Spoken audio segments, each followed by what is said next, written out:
raising a generation of young people whose aspirations are to be social media players. And I think that's very dangerous and very worrying, frankly. You know, it's like Andy Warhol tried to warn everybody about their 5 minutes of fame and whatever, except that our generation of children are living of thousands and thousands of people who've been given more than 5 minutes of fame on the blimmin' interwebs, and that's like become their part of their aspirations. But I to like be it because recognized, we're in a point now where everybody can be a star. Well, no, for Everybody. 5 minutes. When you've invested years of your time in being a star for 5 minutes, no, thank you. And It's like when everyone wanted to be a rock star. yeah, but daddy, you'll need to buy me this new Canon phone so I can make videos that are worthy of uploading onto my profile. I'm like, no, I don't think so, bro. You know, that's exactly the problem. And it's like, why have I only got 6 followers? My video was so funny.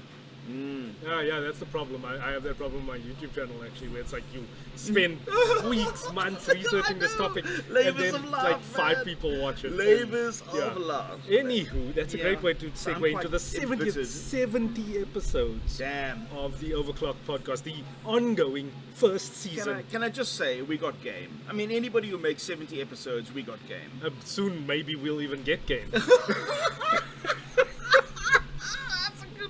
Okay, by which he means we're aspiring to now have our show played inside the game store. Yeah, we were targeting Dion Wyatt, and then that bad things happened to them. Yeah. Anyway, I am Lindsey Schutters, Sharpshooters on social media, SHARPSCHUTTERS. I'm joined as always by Techlumery to the common man, That's right, not to the stars, eh? Gavin Stars. Dudley, editor of Tech Magazine, iPhone the using biggest stars. consumer tech magazine in the country. Gavin, how are you doing, sir? I'm good, thanks. You gave me a good laugh. There's so little to laugh about these days. I appreciate a good chuckle. I hope we get our listeners to chuckle I'll as well. give you a good chuckle, Gavin. You know, okay.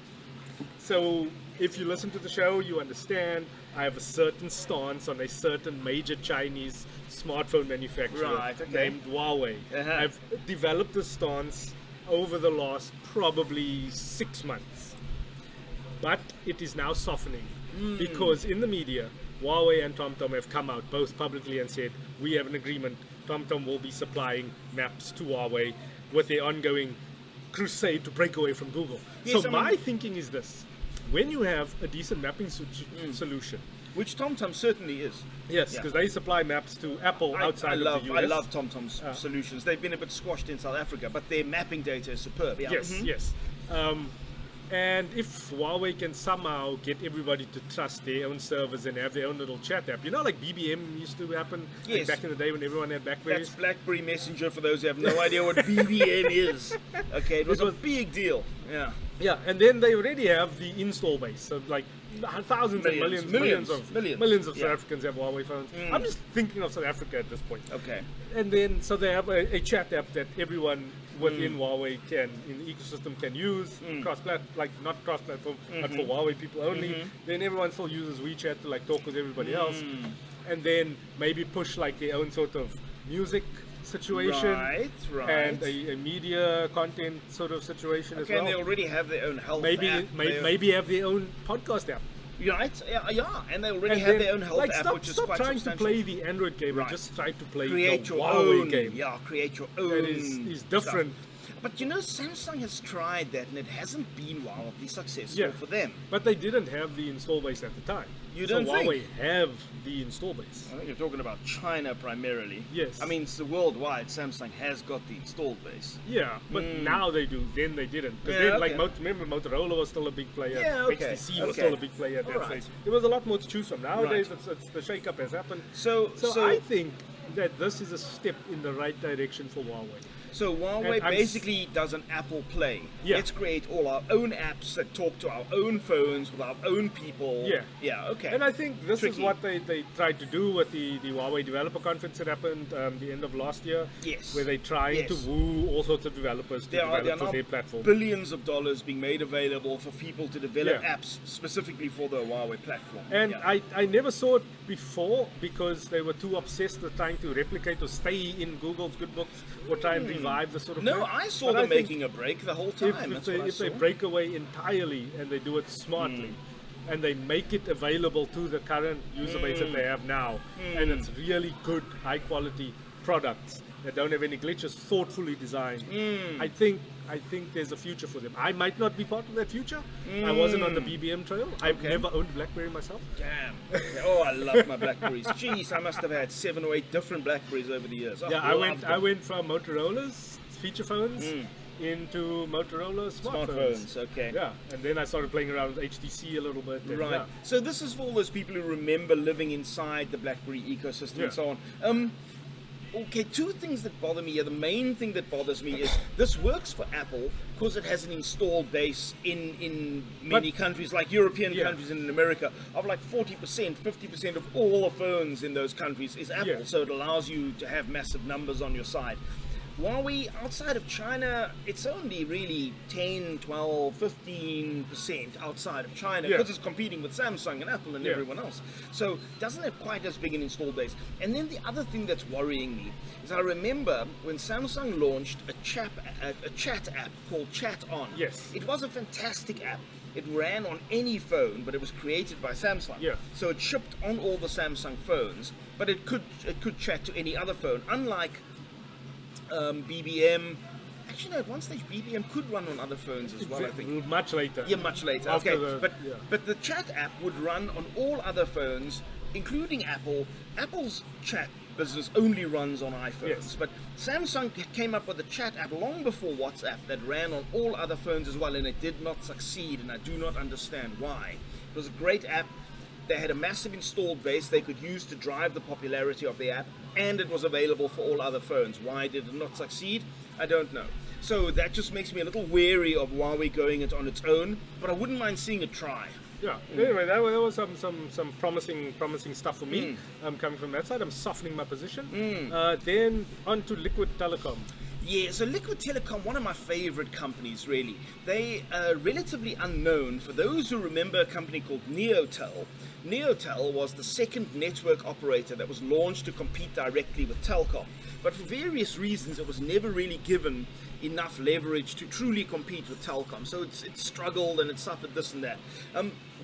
Over the years, it's built up a really strong position on telecoms networks across the whole continent.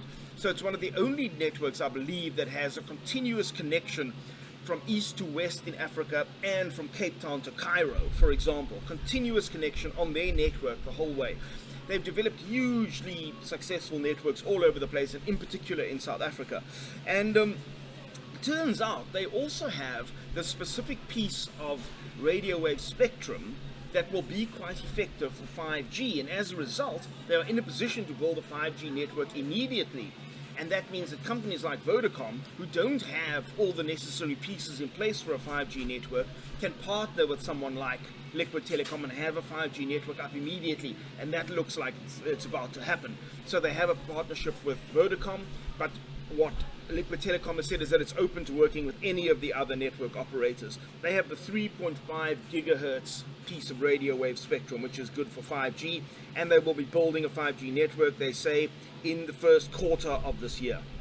Okay. Yeah, 5G, man.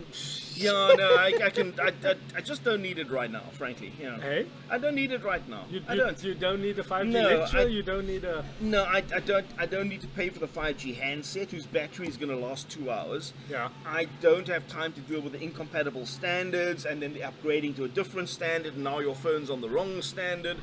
And I just don't have time for all the teething troubles, and I barely use 4G half the time, you know, and I'm happy with what I got. Right now, I don't need, all my streaming works great. My video streaming, my music streaming, nothing the breaks. discussion that's been happening. What more do I need? I don't know Lately, yet. because like CES was a bit mum on 5G innovations. Obviously, there are like 5G handsets going to be flooding the market. They claim that they're doing really well, but I mean, I ain't seen one. And I think at the moment, like what happened, like we've discussed it before. What happened between 3G and 4G was like suddenly you had YouTube that could actually work on your phone. Yes, okay. And you could have like voice over IP, like on your phone, voice over LTE, that sort of thing. Like 5G, there's no, on the consumer side, there's no tangible big exponential shift. There's no like feature that's going to drive yes. like innovation. But I think having access to different sorts of. So for me right now, if you are buying a new phone, you should be getting Wi-Fi 6. Yes, okay. Of Although handset it that's will be Wi-Fi early 6 Wi-Fi compatible. 6, which will be a bit rocky. No, but Wi-Fi 6 is Wi-Fi 6. It's a standard. But you know, so the yeah. innovation that happens on the infrastructure level is going to communicate over that frequency, or at least over that protocol, and you'll be able to start seeing actual things like the way your company carves up like different sets of Wi-Fi, like that is going to be a tangible difference for a lot of people. Yeah, so Wi-Fi used to have funny letters after it. Yeah. It used to be like 802.11n and G and stuff like that. AC And now they very sensibly renamed it all to just the word Wi-Fi and then a number. Yeah. Wi-Fi 6 is the new generation. The old standards are going to be renamed in retrospectively to Wi-Fi 5 and Yeah. Wi-Fi 4 and so on. But Wi-Fi 6 is good. I haven't seen a Wi-Fi 6 router yet, although I believe that they are. Yeah, no, imminent. they are. I think there's an iTalk one on the market Yes, already. yes. I mean, they always first Yeah. with those sorts of And I innovations. think, So Wi-Fi 6 and Bluetooth 5. So Bluetooth 5.2. Yes, Bluetooth 5 is a big deal. Yeah. Bluetooth 5.2 currently is the big thing because Yeah. that's going to be compatible with a new Bluetooth codec. Yes. I don't want to belabor the point. You really need to try and make sure you're getting Bluetooth 5 on everything. It is just exponentially better in every way. So like we don't make have sure you get we Bluetooth don't 5 have the on Bluetooth everything. 5 headphones yet. We do. A lot of the true wireless buds are Bluetooth 5. Okay. Yeah. But we're moving towards that. We'll Yeah. see more Yeah. like Bluetooth 5, and then This you'll year. start seeing the innovations, and Yeah. you'll start hearing the quality differences. Yes. And suddenly, when you're running with your phone on your arm and the receiving bud is in the right bud, like every time you move your arm back and the stream that has to go through your head doesn't happen anymore because Bluetooth 5 takes that away. yeah, Bluetooth can't transmit well through water. So as you're going up, the power gets higher as well of that stream. That moves us neatly into, actually, let's stop at this point. Minister Stella Ndabeni Abrams Oh dear. caught out taking her husband around with her to the USA and Switzerland, just kind of celebrating their wedding anniversary. Yeah. Now it's tricky, okay? She's refuting all the claims, and the claims are all being made by the thoroughly discredited independent media group that's Dr. Iqbal Survey, for example. Thoroughly discredited media organization. Yeah. They're making all these claims. Usually they've just got an axe to grind with someone. And so we don't know what's going to come out, but I must say there's so much smoke that it occurs to me there has to be some kind of fire. In particular, one of the facts the journalist showed was that the plane tickets for her and her husband cost like 80,000 rand to fly to and from Switzerland. 80,000 rands worth of taxpayers' money to fly to and from Switzerland for no good purpose. He's not a government employee. You know, what is he? First of all, why is he accompanying her on business trips? Apparently he's allowed to once or twice, but I just don't feel good about taxpayers footing the bill for that kind of thing. Why should the ministers be allowed to take their spouses with them? It's not work-related, you know. Anyway, Then so just we'll see how also- this shakes out. So this Another is thing- only interesting because, of course, she's the Minister of Communications, and that's a struggling Portfolio, ministry that yeah. really needs all the help it can get. Then just stopping briefly again by Dani Odendaal, the disgraced Dani Odendaal, the whole Eskom situation where his brother was contracted to do a lot of maintenance, and then there was a silo. Sorry, that- who is he at Eskom? Is he a someone at Eskom?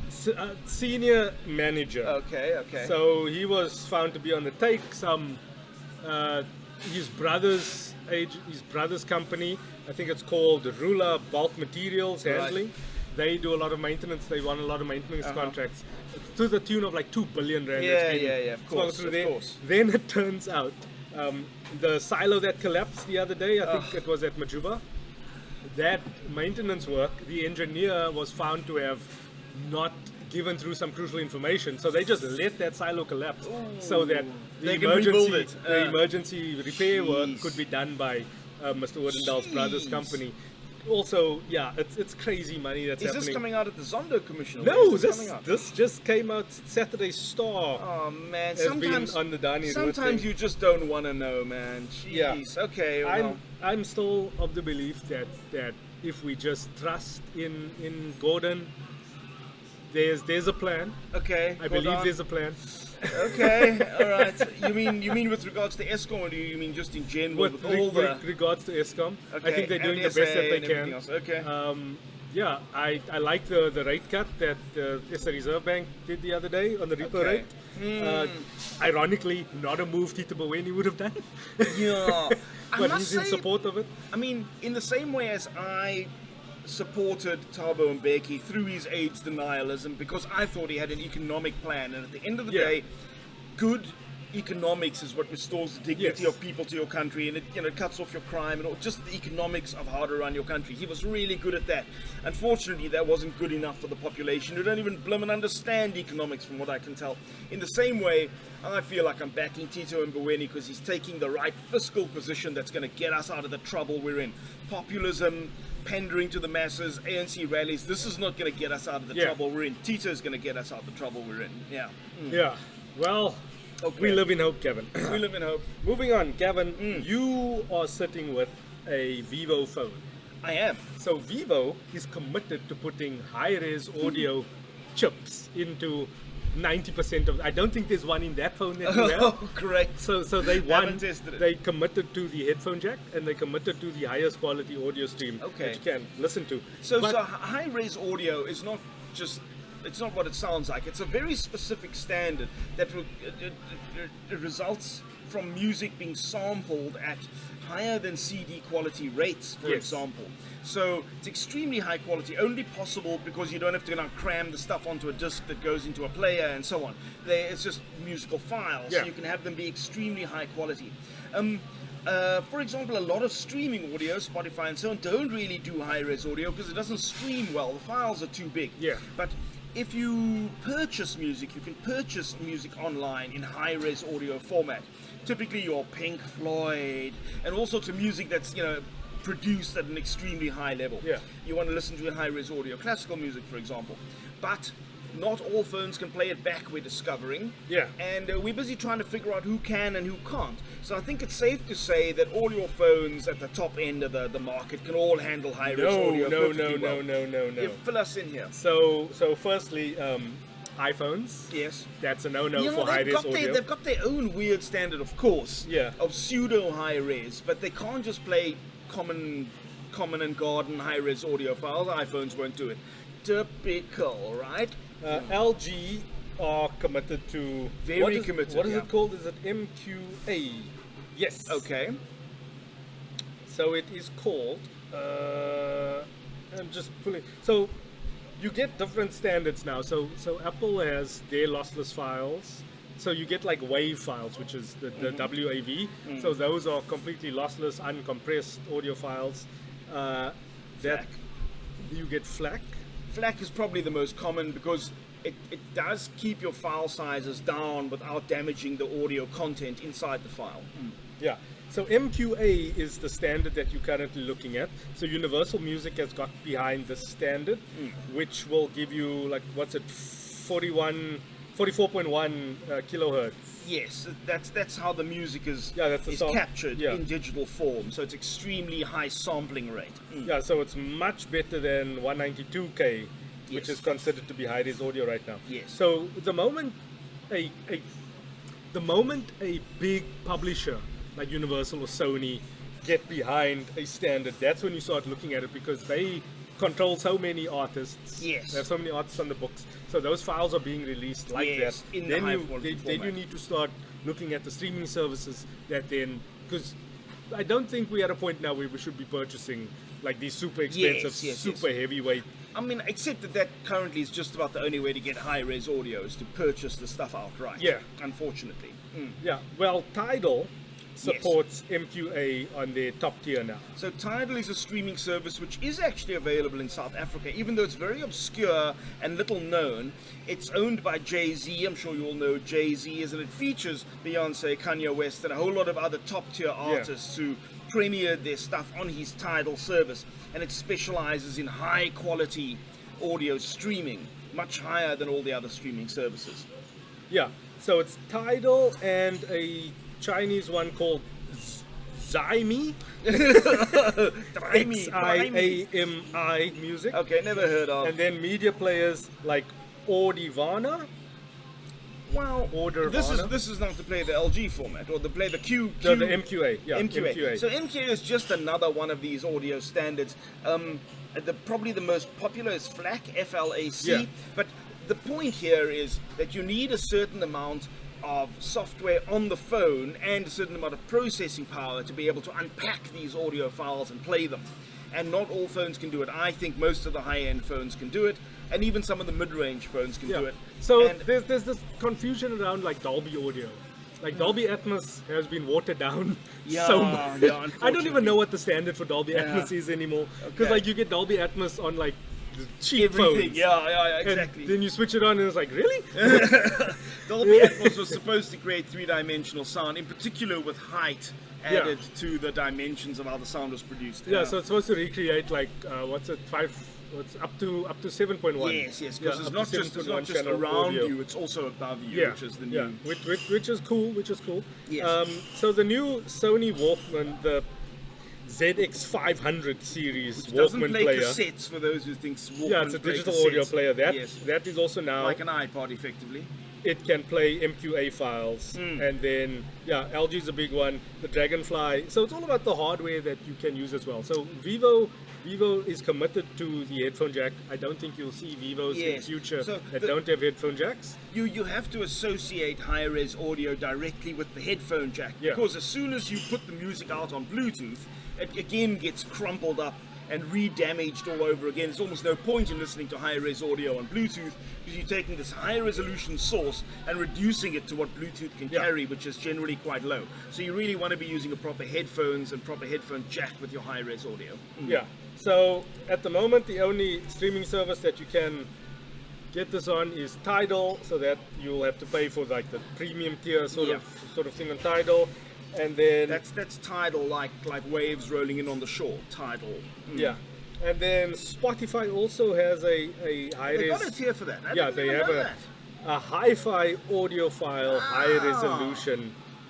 You don't have so- South African pricing, do you? I'm looking for it now. I Okay, can't- now I'm I going can't to get look South that up. African pricing right that's now. me, except that I use a lot of Bluetooth headphones, so Yes, so I'm then it doesn't undermining my... Unless you're using a pair of Sonys that have LDAC and you have We're LDAC. not getting into the aptX LDAC. We're going to do that next week for sure. Okay, these are the competing standards for how to make high-res audio sound good on Bluetooth. I'll link my Sony video down in the description, Right. where I discussed LDAC and the benefits thereof and high-res audio. But think we yeah, should at the move on, moment, maybe. yes. Gavin, I have a problem because you want to talk about set-top boxes, Okay. and I still maintain that there is no such thing as a high-quality, long-lasting set-top box that runs Android. Yes, okay. So the set-top box is the box that you plug into your TV. That little box runs your Netflix app, and it runs your Amazon Prime app, it runs your Showmax app, it runs your Supersport app, it runs all these other apps, it runs your Apple TV Plus app, and so that you've got all your apps together in one place where it handles the streaming efficiently. It's got some processing power for decompressing the signals as they come in. It's got ways of optimizing the signal, so it's putting out the best thing on your TV. And this replaces what was built into the TV as a smart TV. So all these functions in these boxes, called the set-top box, are also built into your smart TV. The difference is the box is dedicated to performing just that one function. And so usually it's got the kind of smarts to deliver a good experience. And of those, we both concede the Apple TV box is the best looking thing by far. The interface is fantastic. I dislike the remote control. Yeah, the remote control But the needs work. interface is quick and slick and pretty, and it's really what you want to use. The other thing that irritates me about it doesn't have any storage. So from time to time you want to download things onto your box for various reasons I won't get into Well, now. they do sell them in storage sizes, 32 and 64 gigs specifically, Yeah. but that is for app storage. Yes, you can't store actual video on there. But in every other way, the box looks and feels fantastic and performs brilliantly well. Really slick, And it's really well quick. supported with software Yes. updates directly from Apple. And always will be, and every major video streaming app will always be available Yes. for Apple, except I think they had a bit of a fight with Amazon. Yeah, the Amazon Prime. app is terrible. The Amazon Yeah, app is but I don't know, I absolutely think terrible. because on- they were fighting and competing with Apple for streaming services. Some of them didn't want to make apps available to the Apple service, but I think ultimately they all did. So However, on Take-A-Lot right now, Yes. I believe you should get the Apple 32 gigabyte 4th generation TV. So the new one is the 4K one. You don't need the 4K one. It has the white circle around the menu button on the remote. You don't need the 4K one. It's gonna rush you like at least $1,000 more. So for 2,769 Rand right now, the 32 gigabyte Apple TV 4th generation is the best set-top box you can buy. Right. Then you can bring your old TV, even if you have one of those old curved ones, and we won't laugh at you, Okay. I promise. If you sit directly in front of a curved TV, it's the best place to be. Okay, so you want an HDMI from your TV into your Apple TV box. Yes. Now, when you hold your Apple TV box, it really feels like a substantial little computer. It really is quite an amazing device. The alternatives, which is what I'm playing with, Yes. almost all run Android. Okay, they run a version of the Android operating system, which is great because it means you can just go to the Android Play Store, you can download your Netflix app, you Yeah. can download your Amazon app, your Showmax app, and any other apps you want, frankly. Including this, I use the SuperSport app quite a lot because you can just watch all the sports highlights streaming without actually having to subscribe to DSTV. NFL's actually killed their app in South Africa, just by the way. Oh, okay. Which is really irritating a for bummer? someone who's a big NFL fan. So, all these Android apps available for Android TV, the operating system running on all these other boxes. It's a lot less sexy. There's a lot more of these boxes, and they've all customized the interface a little bit. So you can see there's Android running in the background, but they've all got slightly different interfaces. And I must say, the Apple interface just blows these guys away. But these guys are also a fraction of the price, and a lot more versatile in many respects. So if you don't mind putting up with something that's a little bit less sexy than the Apple product, I recommend My Geeker. That's My Geeker, Gica. They've owned a big segment of the market in South Africa for quite a while. The one I'm looking at right now is not the top of the range. It's called the ATV 495X Android Media Player. My Geeker ATV 495X Android Media Player. It will play everything up to 4K. It's got powerful Wi-Fi built in. It's got some serious processing power, which is what you need to render extremely high resolution things. It's only running Android 6 operating system, which is basically fine. It's still got a network connector, and it's got USB ports in case you want to plug in storage and so on. And it does everything else. It's just HDMI straight into your TV. That's about all I have to say on that. There is another option. The price for that is only $800. Like I say, this is not the top end of the scale. You can pay up to 3,000 Rand for these things. This is an entry-level model, ATV 495X Android Media Player from My Geeker, 800 Rand. Okay. You could also, if you want the luxury experience on the Android box, I still believe the Xiaomi Mi TV Box S Media Player, Agreed. which is now 1,300 Rand on Takealot. So there you're getting 4K display compatibility, HDR compatibility, depending on the app that you're using, obviously. It's got Chromecast built in. It's got 8 gigs of storage. I don't know if you can use that 8 gigs to actually store media. Things. It might just be. I'm It not sounds sure. like it's a bit small. Yeah, I'm not too sure about that. Like I've said, there is a USB port built into it. I don't know what it's used for. Like there's a USB Type flash C. drives. You can put flash drives in with content. Yeah, there's a Type C port on the Apple TV, but that's just for maintenance. Yeah, true. On the newer ones, they've taken them away, I think. Yeah, they've sealed them up at the back. Yeah, I've personally seen this thing hang, as in like freeze up. And sure. It has a Netflix button on it. It has a Google Assistant. You mean on the remote? Yeah, there's a Google Assistant key on the remote, so you can do voice search like that. It's tried to replicate what the Apple TV does. Almost entirely. Yeah. And it's a good buy, I think, if you're not willing to do that. But just if you're running Android devices anyway, you are not going to be able to communicate, you're not be able to cast things from your Android device to your Apple TV. So for that, I suggest in your other HDMI port, because a lot of TVs only come out with 2 nowadays, you roll with a Google Chromecast, and I think the 3rd generation that you're looking at right there now, Gavin, that is 650 Rand on Takealot right now. So Right. Chromecast just fetches, you use your phone to tell the thing, cool, play this on that device, and then it fetches it from your Wi-Fi network, and does all those things. So the Chromecast itself is about the size of a bar of soap, like a small bar of soap, and it's round, it's circular, but it's got an HDMI plug on one end. You plug that into the back of the TV, and there's a little power cable that goes into it. Now, what happens is, you use your phone, you use the Netflix app on your phone, or for that matter on your PC, you look up what it is you want to watch, you start watching on your phone, and then you tell the phone, please send this to the Chromecast on my TV. My TV has a Google Chromecast, please cast this from my phone to the TV. And that's exactly what it does. It makes what's appearing on your phone suddenly appear on your TV. And the TV actually goes to fetch the stream all by itself and play it. Yeah. It's a very sophisticated process actually, but it's a very convenient way of doing things. Then you can use the Amazon app on your phone and cast it onto your TV. Anything you're doing on your phone, you can cast onto the TV. Yeah, so if you have an old Android phone laying around, maybe you upgrade, you can just leave that charging in your lounge, and it can just be like your TV terminal. You can just load it up with all your media apps and then control your TV from there. I mean, what's convenient about that is you can pause and play and search and all that on the phone in your hand, you know, and cast the result onto the TV. It's not quite as simple as it sounds. There are obviously a few little delays and breakdowns. You know, it takes a few seconds for the thing to appear on the TV. So it's not as efficient as running an actual box, but there it is. Cool. Gavin, Thursday, I'm seeing you. Am I seeing you in Johannesburg for the Samsung event? No, you are seeing Miss Tasneem Soni, our editorial assistant. Second in command. That's right. Who is going up to the Samsung event with you? And then I'm still doing testing now. The iPhone 11 has gone back from whence it came. Don't sound so I'm quite pathetic sad about actually. it. So I'm back What on is the Galaxy S10.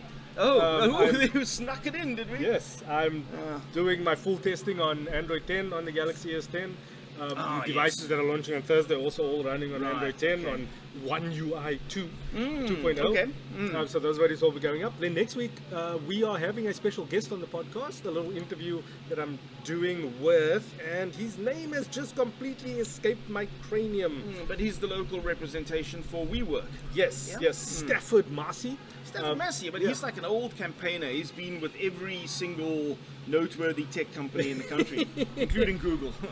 So WeWork is opening up their third premises in South Africa in Cape Town. So getting a little bit of an exclusive behind-the-scenes tour. For those who don't know what WeWork is, when you tell them. It's a co-working space, so you can subscribe to it, and then you can drop in there and do all your work, connect to the Wi-Fi. You join the service and you can drop in at the office, use their facilities and leave. You know? There's free beer, there's free kombucha, there's free ginger beer. Kombucha? Okay. It's a hot desking facility, and they're usually very centrally located in the middle of useful places. So they're moving to Cape Town, to their third premises in South Africa, two are up in Joburg. So you'll be hearing from him for a little bit next week. And that's me. Everything else is to be seen at thatopinionguy.co.za. I'm trying to be very consistent on my platforms now. That Opinion Guy on YouTube. You'll get weekly videos up from there, and then sharpshooters on social media. I do want to encourage you to tell everybody you know about our podcast if you've got anything out of it. We're desperate to get more listeners to the show, because that will really encourage us to up our game a whole lot further than it is right now. And if you're struggling to get people onto it, if they're not using podcasts in a regular way, send them to YouTube. We're on YouTube.